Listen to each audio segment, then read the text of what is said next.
നിങ്ങളെ അറിയുന്നത്ര എനിക്ക് അറിഞ്ഞൂടെ. നിങ്ങളെ കണ്ടത് ചോദിക്കാമെന്ന് പറഞ്ഞാൽ ഞാൻ ഇങ്ങോട്ട് വന്നത്. അതെല്ലാം ഈ പറയുന്ന പോലെ ഒന്നും ഒരു കാര്യമില്ലാത്ത സംഭവങ്ങളാണ് എന്നാണ് എനിക്ക് തോന്നുന്നത്. ഞാൻ വായിച്ചിട്ടില്ല. ഞാൻ പക്ഷേ ഹേമ കമ്മിറ്റി അവിടെ പോയിട്ട് ഞാൻ 4 മണിക്കൂർ അവരുമായിട്ട് സംസാരിച്ചു. അപ്പോൾ അവർ എന്നെ അപ്രിഷ്യേറ്റ് ചെയ്യുകയും ചെയ്തു. നിങ്ങളുടെ ഈ ഇത്രയും സമയം കണ്ടെത്തി സിനിമയ്ക്ക് വേണ്ടി 15-20 മിനിറ്റ് എന്നാണ് എൻ്റെ അടുത്ത് പറഞ്ഞത് അവിടെ ചെന്ന്.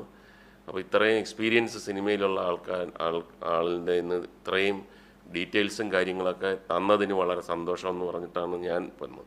പിന്നെ എന്താണ് എഴുതിയതെന്നോ വേറെ ആൾക്കാർ എന്താ പറഞ്ഞതെന്നൊന്നും എനിക്കറിഞ്ഞൂടാ. പക്ഷെ അതൊന്നും അൾട്ടിമേറ്റ്ലി അങ്ങനെ ഭയങ്കര ഒരു ഡാമേജിങ് ആയിട്ടൊന്നും വരുമെന്ന് എനിക്ക് തോന്നുന്നില്ല. അതൊക്കെ വളരെ ഗൗരവമുള്ള കാര്യങ്ങളാണ്. അങ്ങനെ ഇപ്പോൾ സിനിമയിൽ മാത്രമല്ല, എല്ലാ സ്ഥലത്തും സ്ത്രീകൾക്ക് പരിഗണനയും സ്ത്രീകളുടെ കാര്യങ്ങൾ അതിന് ആ ഗൗരവത്തോടുകൂടി കാണുക തന്നെ വേണം എന്നുള്ള അഭിപ്രായക്കാരാണ് നമ്മൾ. അത്രയേ ഉള്ളൂ അതിനകത്ത്.